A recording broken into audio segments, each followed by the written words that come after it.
ఒక చరణం పాడుకుందాం. ఒక చరణం పాడుకుని దేవుని వాక్యంలోకి వెళదాం. సాగిల పాడి మ్రోకెదమో సత్యముతో ఆత్మలో మన ప్రభు యేసుని సాగిల పాడి మ్రోకెదమో. మోషే కంటే శ్రేష్ఠుడు అన్ని మోసముల నుండి విడిపించున్. మోషే కంటే శ్రేష్ఠుడు అన్ని మోసముల నుండి విడిపించున్. వేషధారులను ద్వేషించున్ ఆశతో మ్రోకెదము. వేషధారులను ఆశతో మ్రోకెదము. సాగిల పాడి మ్రోకెదము. సత్యముతో ఆత్మలో మన ప్రభు యేసుని సాగిల పాడి మ్రోకెదము. దేవుని వాక్యాన్ని జ్ఞాపకం చేసుకుందాం. మనం జ్ఞాపకం చేసుకుంటున్నట్లుగానే 1 తిమోతిలకు రాసిన పత్రిక, టైం చాలా అయిపోయింది, ఇప్పుడే 11 అయిపోయింది. ముగింపు సమయంలో ప్రారంభించుకుంటున్నాం అవండి. ముగింపు సమయంలో ప్రారంభించుకుంటున్నాం, అయినా పర్వాలేదు. 1 తిమోతిలకు రాసిన పత్రిక 1వ అధ్యాయము 16వ వచనం. అయినను నిత్య జీవము నిమిత్తము తనను విశ్వసింపబోవు వారికి నేను మాదిరిగా ఉండులాగున యేసుక్రీస్తు తన పూర్ణమైన దీర్ఘశాంతమును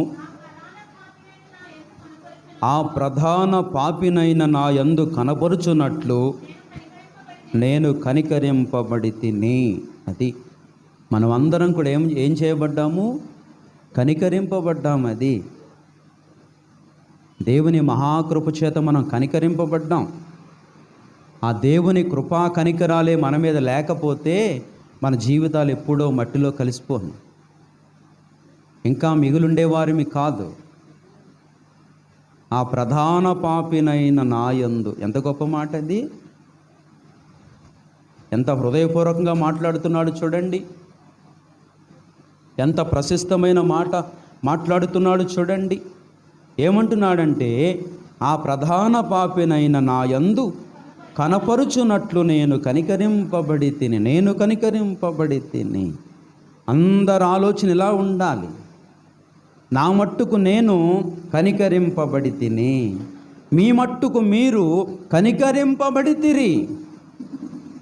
ఇది దేవుని గొప్ప కనికరమే తప్ప,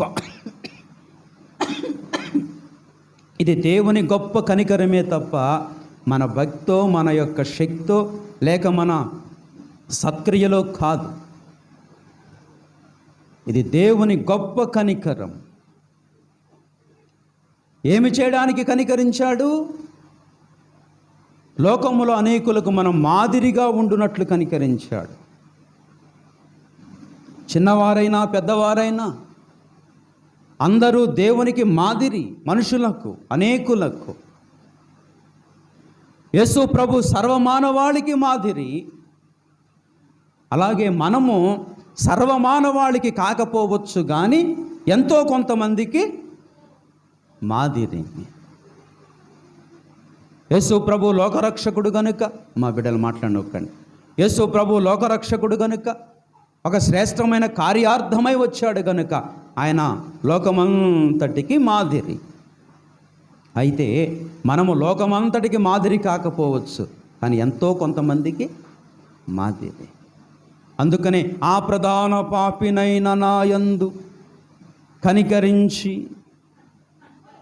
కనపరుచున్నట్లు నేను కనికరింపబడి తిని. అది స్త్రీలు స్త్రీలైన వారికి మాదిరిగా, పురుషులు పురుషులైన వారికి మాదిరిగా ఎంతో కొంత మాదిరి. ఆ మాదిరి గురించే మనం మాట్లాడుకుంటున్నాం. ప్రియులారా, ఫిలిప్పీలకు రాసిన పత్రిక కొన్ని విషయాలు జ్ఞాపకం చేసుకుందాం. ఆ మాదిరిని గురించి ఎన్నో విషయాలు ప్రభువు మనతో మాట్లాడుతున్నారు. అయితే ఈ సమయంలో కూడా కొన్ని విషయాలు జ్ఞాపకం చేసుకుందాం. కాబట్టి తక్కువ సమయంలోనే ముగించే సమయానికి ప్రారంభించుకున్నాం. అయినను పర్వాలేదు. ఫిలిప్పీలకు రాసిన పత్రిక 4వ అధ్యాయము ఏ విషయంలో నీవు మాదిరిగా ఉండాలో, ఎలాంటి మాదిరి నీవు కనబరచాలో దేవుని వాక్యం తెలియజేస్తోంది. ఫిలిప్పీలకు రాసిన పత్రిక 4వ అధ్యాయము చాలా జాగ్రత్తగా వినాలి. ఫిలిప్పీలకు రాసిన పత్రిక 4వ అధ్యాయము 8వ వచనం. మెట్టుకు సహోదరులారా, ఏ యోగ్యత అయినను మెప్పైనను ఉండిన ఎడల, ఏవి సత్యమైనవో, ఏవి మాన్యమైనవో, ఏవి న్యాయమైనవో, ఏవి పవిత్రమైనవో, ఏవి రమ్యమైనవో, ఏవి ఖ్యాతి గలవో వాటి మీద ధ్యానముంచుకొనుడి. ఇది మాదిరికరమైన జీవితం. దేని మీద పడితే దాని మీద ధ్యానం ఉంచకూడదు. దేని మీద పడితే దాని మీద ధ్యాస ఉంచకూడదు. ఈనాడు మన ధ్యానము, మన ధ్యాస దేని మీద ఉంటుంది? ఈనాడు మన ధ్యాస దేని మీద ఉంటుంది?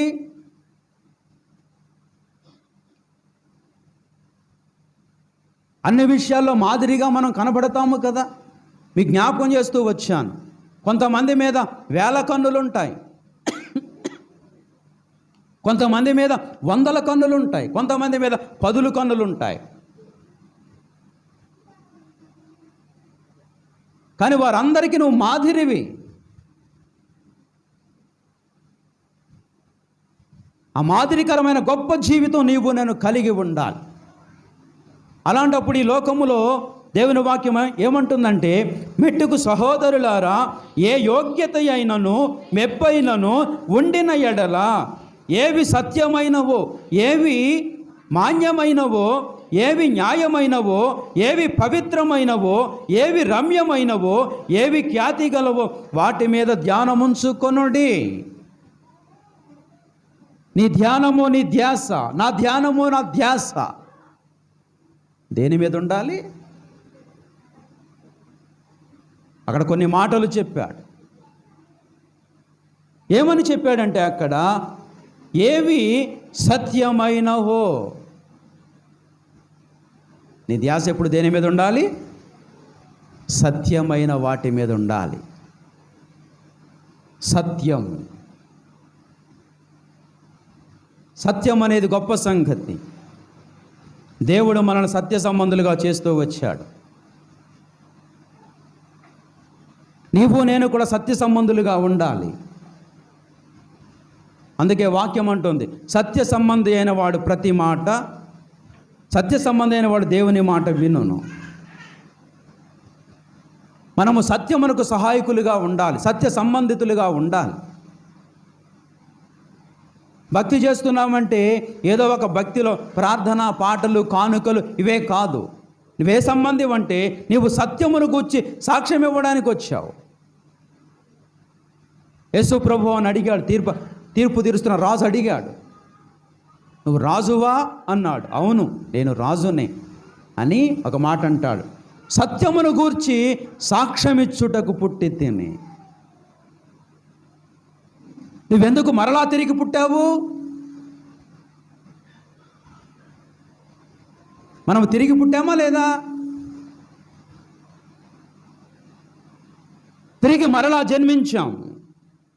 ఎందుకంటే సత్య సంబంధిగా ఉండుట కొరకు పుట్టావది. అందుకే ఆ గొప్ప పరిచర్యలోకి తీసుకొచ్చాడు నిన్ను నన్ను కూడా. నీ మనసు ఎప్పుడు ఎక్కడ ఎగరాలంటే సత్యం మీద ఎగరాలి. సత్యవంతుడవై ఉండి, సత్యవంతురాలువై ఉండి, సత్య సంబంధివై ఉండి దేవునికి దగ్గరవుతూ ఉండాలి. దేని మీద పడితే దాని మీద నువ్వు ధ్యాస ఉంచకూడదు. దేని మీద పడితే దాని మీద నువ్వు మనసు ఉంచకూడదు. సత్యము సత్యము సత్యము సత్యము కొరకు జీవిస్తూ ఉండాలి అన్నాడు. ఏవి సత్యమైనవో, ఏవి మాన్యమైనవో, ఏవి మాన్యమైనవో, ఏవి మాన్యమైనవి, ఏవి మాన్యమైనవి, మాన్యమైన జీవితం కలిగి ఉండాలి. అపోస్తుల బోధ మాన్యమైనది. ఏవి మాన్యమైనవో తెలుసునా? అపోస్తుల కార్యములు 2వ అధ్యాయము 42వ వచనం. వీరు అపోస్తుల బోధ యందును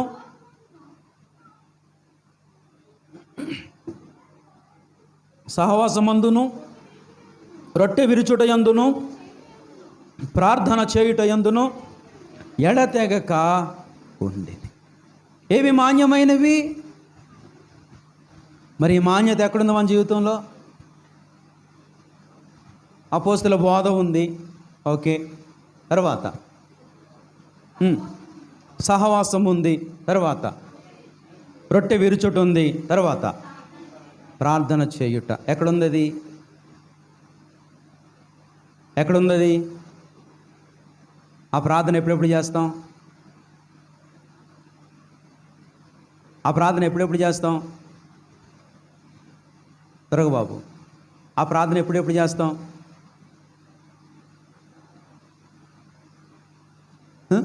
ఏవి మాన్యమైనవి? ఏవి వాటిని వెంబడిస్తున్నవేవి? ఖాళీ ఉంటే ఆ కవర్లు ఈ కవర్లే, తీరుబడి ఉంటే వాళ్ళతో ఫోన్లు వీళ్ళతో ఫోన్లు బాతాకానీలే. అరే దొరక సమయం దొరికింది, 1 గంట ప్రార్థన చేసుకుందాం, దొరక పూట సెలవు దొరికింది, లేదా పూట సెలవు దొరికిందిరా బాబు, డ్యూటీ సెలవు దొరికింది, లేక పనికి సెలవు దొరికింది, కుటుంబంతో గడుపుదాం, వ్యక్తిగతంగా గడుపుదాం. ఎక్కడండి ఈ మాన్యమైనవి? ఎక్కడండి? ఈరోజు సెలవు దొరికింది, ఏం ప్రోగ్రాం పెట్టుకోవాలి? ఎక్కడికి వెళ్ళాలి?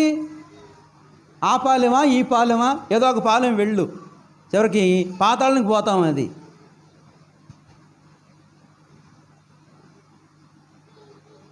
ఖాళీగా ఉన్నాం, పేరుపాలెం వెళ్దామా?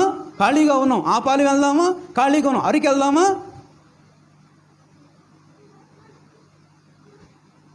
ఎక్కడ మాదిరిగా ఉండగలుగుతావు? ఎక్కడ జయించగలుగుతావు?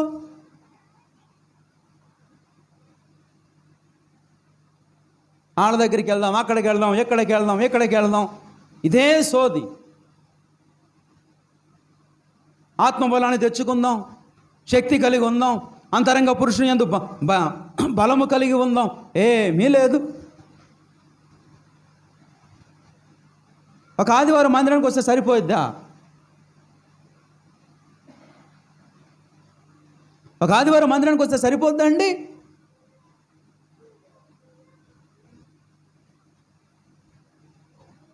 ఏవి మాన్యమైనవో, మాన్యమైన ప్రార్థన ఇది మన జీవితంలో. ఎందుకు అవన్నీ మనం వెంబడిస్తున్నాయి? ఎందుకు ఏడ్పిస్తున్నాయి?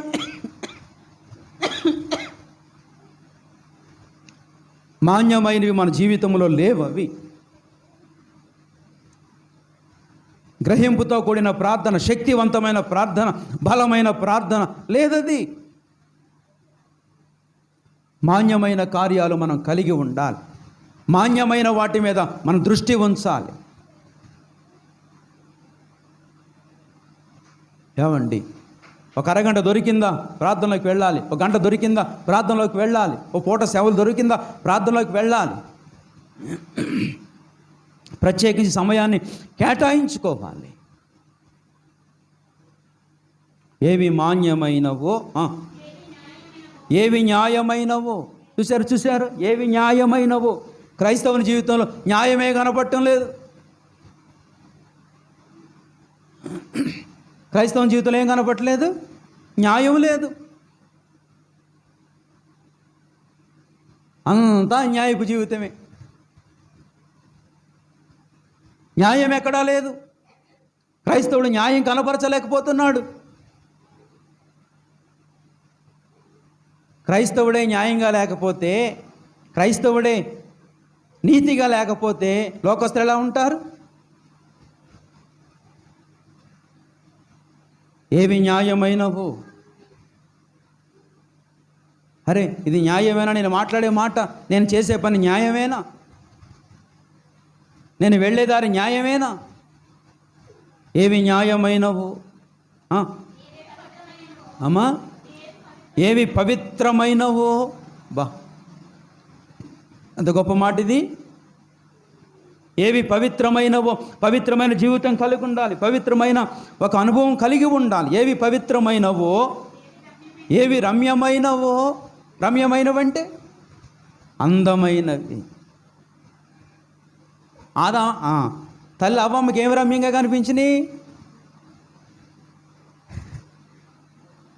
కదా? ఏవి రమ్యంగా కనిపించినాయి? దేవుని మాట రమ్యంగా లేదు, దేవుని ఆజ్ఞ రమ్యంగా లేదు.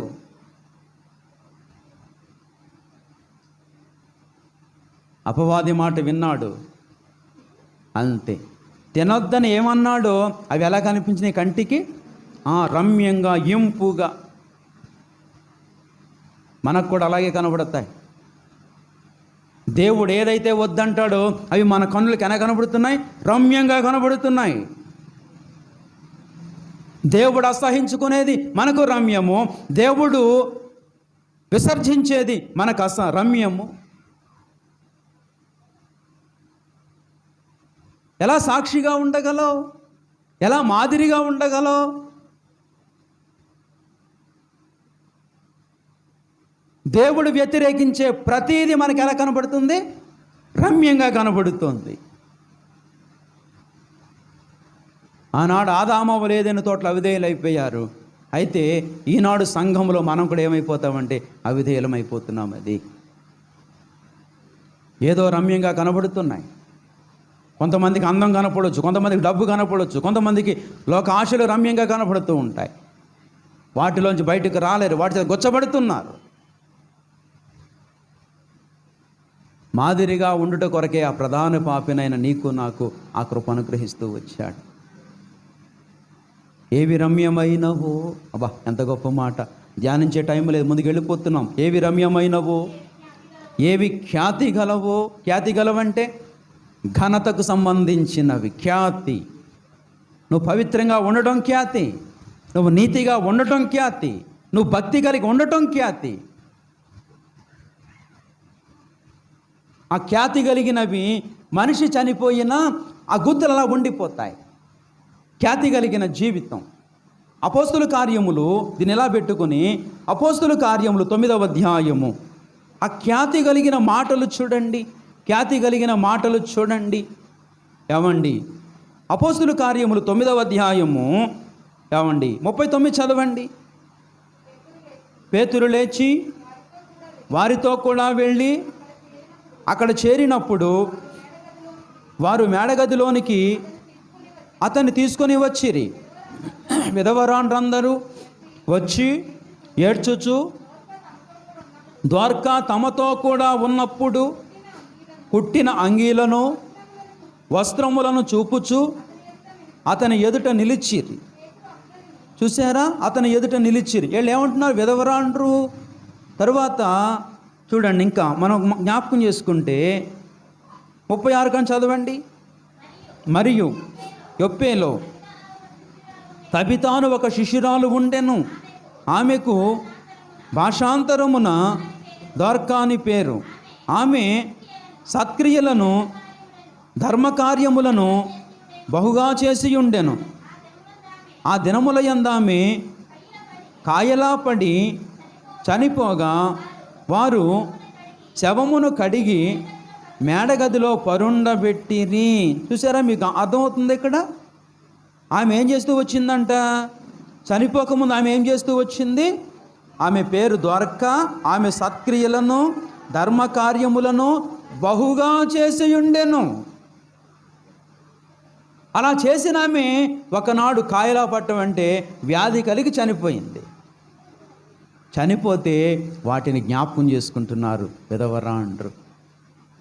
ఆమె కుట్టిన అంగీలు అవన్నీ పేతురు దగ్గరకు పట్టుకొచ్చి చూపించి, నాయనా పేతురా, అపోస్తలుడా పేతురా, ఈ ద్వారక ఎంత మంచిదో తెలుసా, ఈ ద్వారక ఎలాంటి సత్క్రియలు చేసిందో తెలుసా, అన్నీ ఆ దైవజనుడికి చెప్తున్నారు. అది అంటే భూమి మీద ఏమి నిలిచి ఉంటాయి? ఒక వ్యక్తి చనిపోవచ్చుగాక, కానీ ఏమి నిలిచి ఉంటాయి? అందుకని దేని మీద ధ్యానం ఉంచాలి? ఖ్యాతి కలిగినవి. ఇప్పుడు ద్వారక చనిపోయింది. ఆ ఖ్యాతి కలిగిన కార్యాలు ఆమెకి ఏం చేస్తున్నాయి? అదే ఎంతమంది పొగుడుతున్నారు చూడండి. విధవరాండ్రు అందరూ పొగుడుతున్నారు. అందుకనే ఖ్యాతి కలిగిన జీవితం క్రైస్తవులకు అవసరం. అది సత్కార్యాలు చేయటం, సత్క్రియలు చేయటం, ధర్మకార్యాలు చేయటం, మంచి కార్యాలు చేయటం. వ్యక్తి చనిపోయినా ఆ వ్యక్తి చేసిన కార్యాలు నిలిచిపోతాయి. అది ఇలాంటి విషయాల్లో నీవు మాదిరిగా ఉండాలని ప్రభు జ్ఞాపకం చేస్తున్నాడు. చాలా విషయాలు జ్ఞాపకం చేసుకుంటున్నావు కనుక నువ్వు మాదిరిగా ఉండడానికి ఆ ప్రధాన పాపినైన నీయందు నాయందు ప్రభు కనికరం చూపాడు. అది ఖ్యాతి గల కార్యాలు చేయాలని, మాన్యత కలిగిన కార్యాలు చేయాలని, ఘనత కలిగిన కార్యాలు చేయాలని దేవుడు మనం సిద్ధపరుచుకుంటూ వస్తున్నాడు. దానికి అంత మాత్రమే కాదు, ఎన్నో విషయాలు ఇంకా అక్కడ ఉన్నాయి కదా. దయతో ఒకసారి జ్ఞాపకం చేసుకుందాం రండి. ఫిలిప్పీలకు రాసిన పత్రికలోనే అక్కడ చాలా విషయాలు మాట్లాడతాడు. 9 మరియు వీరు చూసారా, మరియు మీరు నా వలన ఏమి నేర్చుకొని అంగీకరించితిరో, నా యందున్నట్టుగా ఏమి వింటిరో, ఏమి చూచితిరో అట్టి వాటిని చేయుడి. అప్పుడు సమాధానకర్తయగు దేవుడు, బా ఏంటి ఎంత గొప్ప ధైర్యం ఉండాలండి మాట చెప్పడానికి. తనతో సంబంధం కాదు, తనతో మరొకరు ఇన్వాల్వ్మెంట్ చేస్తున్నాడు. ఆ వచ్చిన అర్థమైందా? పౌలు అంటాడు, మరియు మీరు నా వలన ఏమి నేర్చుకొని అంగీకరించితిరో, నా యందున్నట్లుగా ఏమి వింటిరో, ఏమి చూచితిరో అట్టి వాటిని చేయుడి. అప్పుడు సమాధానకర్తయగు దేవుడు, బా అలా ఎంత తెగింపు ఉండాలండి సాక్ష్యం చెప్పడానికి. నా యందు ఏమి వింటిరు, నా యందు ఏమి నేర్చుకుంటారు, మీరు అలాగూ నా యందు ఉన్నది ఉన్నట్లు చేస్తే మీకెవరు తోడుగా ఉంటారు? అసలు ఏమి మాదిరి జీవితం అండి ఇది. ఎవరన్నా వచ్చి అక్క ప్రార్థన ఎలా చేసుకోవాలి, ప్రార్థన ఎలా చేసుకోవాలంటే సమాధానం ఉండదు చూడండి. అన్నయ్య ప్రార్థన ఎలా చేసుకోవాలి చెప్పన్నయ్య రాజు అన్నయ్య అంటే ప్రార్థన ఎలా చేసుకోవాలి ఎంకనన్నయ్య అంటే ప్రార్థన.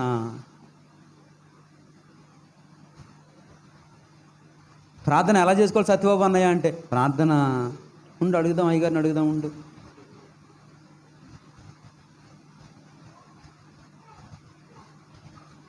కానీ ఒక మాట అనలేని చూడండి, ప్రార్థన నా వలే చేసుకో అనగలమా? ప్రార్థన ఎలా చేసుకో, నాలా చేసుకో, నేను ఎలా చేసుకుంటున్నాను చూస్తున్నావు కదా అనగలమా?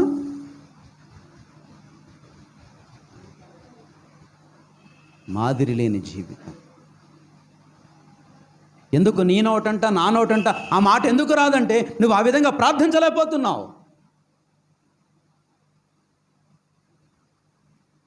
పరిశుద్ధ గ్రంథంలో అనేకులు నీకు మాదిరి అయినట్లుగా నీవు అనేకులు మాదిరి కాలేకపోతున్నావు. అది ఎవరైనా వచ్చి నేను అడిగితే అన్నయ్య ప్రార్థన ఎలా చేసుకోవాలి అంటే చెప్పాలి. వాళ్ళ వలె వీళ్ళ వలె కాదు. నువ్వు ఎలా చెప్పాలంటే, తమ్ముడు ఇలా రా, నా వలె ప్రార్థన చేసుకో అని చెప్పగలిగే దమ్ముండాలి. నా వలె ప్రార్థన చేసుకో అనే తెగింపు ఉండాలి. ప్రార్థనలు చేస్తే కదా నీవు అలా చెప్పడానికి. అది కదన్నయ్య, కొత్తగా వస్తున్నాను కదా, అయ్యగారు ఉపవాసం అంటున్నారు, ఉపవాసం ఎలా చేయాలన్నయ్య, ఉపవాసం ఎలా చేయాలక్క అంటే అప్పుడు ఏం చెప్పాలి? వెంటనే నేను ఉపవాసం చేస్తున్నట్లు చెయ్యి. ఇలాంటి ఇన్వాల్వ్మెంట్ కావాలండి. ఉపవాసం చేయగలిగిన వాడు ఒక ఉపవాసం గురించి సమాధానం చెప్పగలడు. ఓ ప్రార్థన చేయగలిగిన వాడు ఓ ప్రార్థన గురించి చెప్పగలడు. అనే వాక్యాన్ని ఎలా చదవాలి, అనే వాక్యాన్ని ఎలా ధ్యానించాలి అన్నప్పుడు నీవే టక్మన్ మాదిరిగా ఉండాలి. నీవే ఎవరి గురించో చెప్పడం కాదు, నీ గురించి నువ్వే చెప్పగలిగేటట్లుగా ఉండాలి. అందుకే పౌలు అంటున్న మాట, నా యందు ఉన్నట్లుగా. ఉదయకాలం ఆ మాట జ్ఞాపం చేసుకుంటుంటే నా గుండె పగిలినంత పని అయ్యింది. నా గుండె పగిలినంత పని అయింది.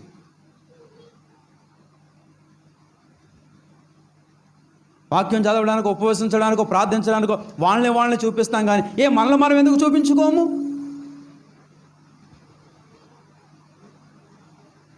అంటే ఆ విషయాల్లో మనం ఓడిపోతున్నామని, ఆ విషయాల్లో మనం మాదిరిగా లేమని నేర్చుకోవాలి.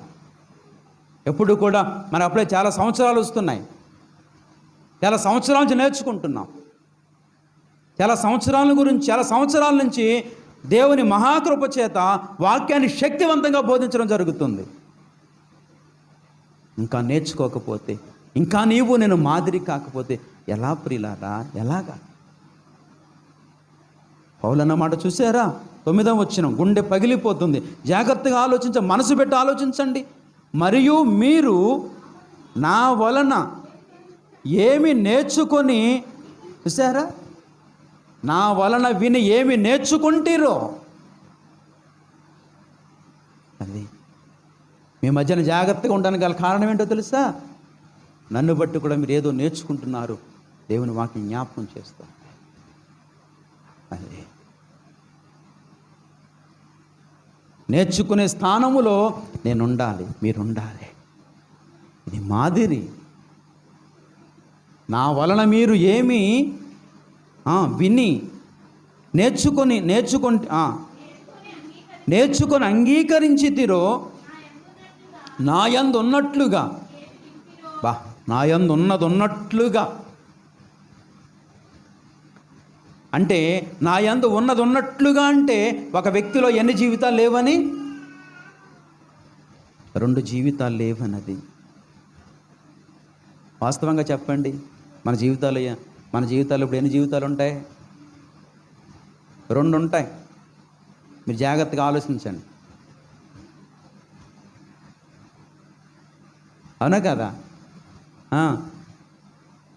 నా ముందో జీవితం ఉంటుంది, నేను లేనప్పుడు. సంఘంలో ఒక జీవితం ఉంటుంది, సంఘస్థుల ముందు లేనప్పుడు.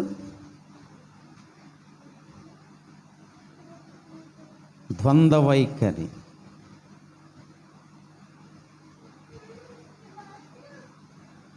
అంటే 2 జీవితాలు. ఏ మాదిరిగా ఉండగలుగుతావు? ద్వంద్వ వైఖరి పని చేయదు. గుండె పగిలిపోద్ది పిల్లలు. మాటలు చాలాసార్లు చదివి వెళ్ళిపోయాం కదా, మాటలు చాలాసార్లు చదువుకున్నాం కదా మాటలు, కానీ ధ్యానిస్తుంటుంటే వాటి యొక్క లోతులు అర్థమవుతున్నాయి. అది వాటి లోతులు అర్థమవుతున్నాయి. ఏమంటున్నాడంటే, నా యందున్నట్లుగా ఏమి వింటిరో ఏమి చూచితిరో అట్టి వాటిని చేయుడి. బాబా, వేరే మాటలే చూసారా? వాస్తవాన్ని పౌలు ఏం చెప్పాలి? లేతే పౌలు ఏమని చెప్పాలి? అరే నన్ను అడుగుతారేంటయ్యా, యేసు ప్రభులాగా ఉండండి అని చెప్పొచ్చు కదా.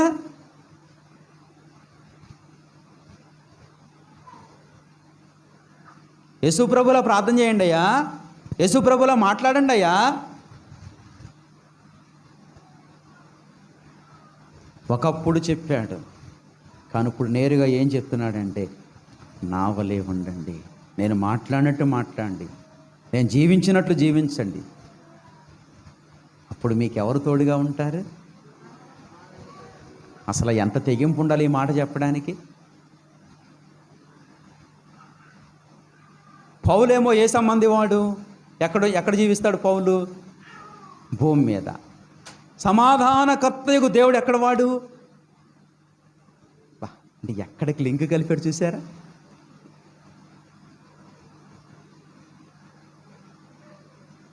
నాకు తోడున్నట్లుగా నా వలె జీవిస్తే చాలు, మీకును సమాధానకర్తయకు దేవుడు తోడుగా ఉంటాడు. ఎంత శ్రేష్టమైన జీవితం అండి ఇది. మాదిరి కదా, ఈ మాదిరి కొరకు కదా నిన్ను నన్ను వెదకి రక్షించింది. ఈ మాదిరి కొరకు కదా చీకటిలోంచి తీసుకొచ్చాడు, తన సొత్తుగా చేసుకున్నాడు, తన సంఘములో నిలుపుకున్నాడు, పేరు పెట్టి పిలిచాడు. ఈ మాదిరి కొరకే, ఈ గొప్ప మాదిరి జీవితం కొరకే నేర్పిస్తున్నాడు. అది నేర్చుకుందాం. గొప్ప మాదిరి మన జీవితాల్లో ఉండాలని ప్రభు ఇష్టపడుతున్నాడు. తర్వాత చదవండి. నన్ను గూర్చి చాలు, తర్వాత చదువుకోవచ్చు, టైం అవుతుంది కదా. ఏమండి, ఇలాంటి ఒక మాదిరికరమైన జీవితం, ఇలాంటి మాదిరికరమైన జీవితం మనం కలిగి ఉండాలని దేవుని వాక్యం జ్ఞాపకం చేస్తుంది. హెబ్రీలకు రాసిన పత్రిక, దయచేసి గమనిందాం, ఒక మాట ముగించేస్తాను. హెబ్రీలకు రాసిన పత్రిక 13వ అధ్యాయము, హెబ్రీ పత్రిక 13వ అధ్యాయము 7వ వచనం. మీకు దేవుని వాక్యము బోధించి మీపైని నాయకులుగా ఉన్నవారిని జ్ఞాపకము చేసుకొని వారి ప్రవర్తన ఫలమును శ్రద్ధగా తలంచుకొనుచు వారి విశ్వాసమును ఏంటండి మాట ఇది? అర్థమవుతుందా మాట? వారి ప్రవర్తన ఫలమును తలంచుకొనుచు. ఏం తలంచుకొనుచు? మన ప్రవర్తన ఒక ఫలము వంటిది. వారి ప్రవర్తన ఫలమును తలంచుకొనొచ్చు కదా. ప్రవర్తన ఎలాంటిది? ఫలము వంటిది. ఆ ఫలమును తలంచుకొనొచ్చు. ఫలము వంటిది అని ఎందుకన్నాడు ఇక్కడ? అసలు ఒక మంచి ఫలాలు ఉన్నాయి కదా, మామిడి ఫలము, సీతాఫలము, అసలు ఎలా ఉంటాయి అవి? ఒకటి తింటే ఇంకో 4 తినాలనిపిస్తుంది. అది చాలా ఫలాలు ఉన్నాయి. యాపిల్ ఉంది, కమలా ఫలం ఉంది, దానిమ్మ ఉన్నాయి, అవన్నీ ఫలాలు. వాటి మాధుర్యం ఎలా ఉంటుంది? వాటి రుచి ఎలా ఉంటుంది? ఫలాలు ఎందుకు బాగుంటాయంటే అవి నీవు నేను చేసుకున్నాయి కాదు కనుక. నీవు నేను చేసుకుంటే ఏదో ఎక్కువ అవుతుంది, ఏదో తక్కువ అవుతుంది.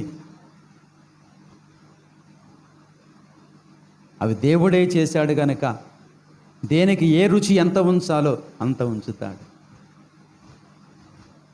అంజూర ఫలం తినండి. ఐస్ క్రీమ్ తిన్నారా? ప్రేమ ఇందులో చాలామందికి దొరకలేదు. ఎవరైనా తిన్నారా ఐస్ క్రీము? డ్రై ఫ్రూట్స్ అన్నీ వేయించి చేయించిన ఐస్ క్రీమ్ అది.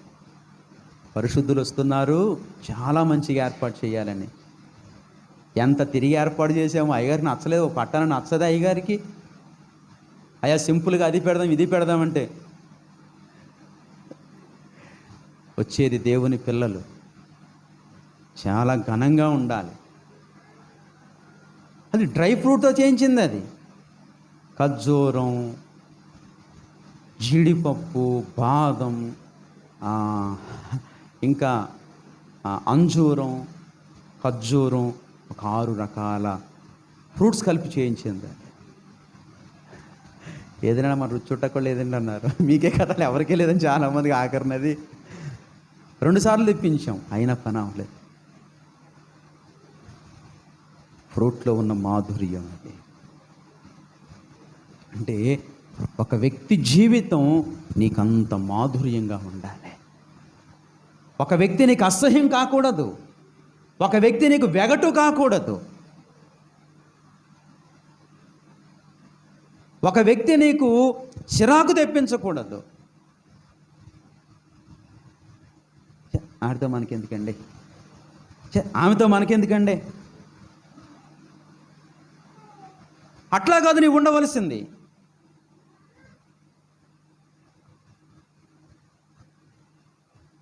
అలా కాదు నీవు ఉండవలసింది. అలాంటి సాక్ష్యం కాదు నువ్వు పొందుకోవలసింది. వాని ప్రవర్తన ఫలమును తలంచుకొని, ఆ ఫ్రూట్స్ తింటుంటే ఎంత ఎలా ఉంటుందో ఆ వ్యక్తి జీవితం నీకు అంత మాధుర్యంగా ఉండాలి. ఇలాంటి మాదిరి కొరకే ప్రభు నిన్ను నన్ను చీకట్ల నుంచి పిలిచాడండి. ఎంత గొప్ప శ్రేష్టమైన జీవితం ప్రియులారా. అలా ఉండాలని అంతమంది జనం, ఒక పక్కన ఎండ, శాంతి వచ్చి అంటుంది, అయ్యో నీడకెళ్ళొచ్చు కదా అంటుంది. నీడకెళ్తే ఎలాగరా తల్లి, అనేకులు పిలుచుకున్నాం కదా. మాదిరిగా ఉండాలని. ఆ ఢిల్లీ పాష గారు గమనించారంటే అక్కడి నుంచి మేము చూడలేదు. బాబు ఏంటి మీ నవ్వుకు అడ్డుండదా ఏంటి, అంతమంది నవ్వుకొని ఆహ్వానించక. మాదిరిగా ఉండాలి, ప్రేమించాలి, సమాధానంగా ఉండాలి. మన ప్రవర్తన ఒక ఫ్రూట్ వల్లే, ఒక ఫలం వల్లే దేవునికి మహిమ కలుగుతుందండి. అందుకే పౌలు అంటాడు, ఆ ప్రధాన పాపినైన నన్ను కనికరించాడంటాడు. అది ఎంత గొప్ప ఆశీర్వాదం నీ చేతిలో పెట్టాడు చూడు, నా చేతిలో పెట్టాడు చూడు. ఇలాంటి మాదిరికరమైన వ్యక్తులు భూమి మీద ఉంటే వీళ్ళందరూ భూమిని ఏం చేయొచ్చు తెలుసా, తల్ల కిందలు చేసి పడేయచ్చు. అది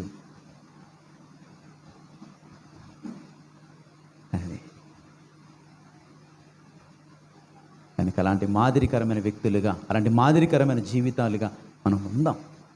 దేవుడు అందుకే పిలిచాడు. అవండి హెబ్రీపత్రికలో చెప్పాడు కదా, మీకు దేవుని వాక్యమును బోధించి, ఆ మాటలను అక్కర్లా, మీకు దేవుని వాక్యమును బోధించి మీ పైన నాయకులుగా ఉన్న వారిని జ్ఞాపకము చేసుకొనొచ్చు.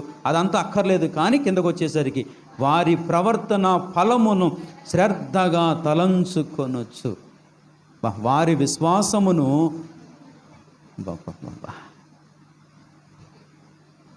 కళ్ళు మూసినా కళ్ళు తెరిసిన ఒక వ్యక్తికి మనం కళ్ళ ముందు అలా ఉండాలంతే. మరుపురాని వ్యక్తిగా అంత దగ్గరైపోవాలి ప్రియులారా. సంఘం అంటే ఏమిటి? దేవుడి సంఘం కొరకు ఎందుకు స్వరక్తం ఇచ్చాడు? ఎందుకంత హింసింపబడవలసి వచ్చింది? ఎందుకంత కష్టపడవలసి వచ్చింది?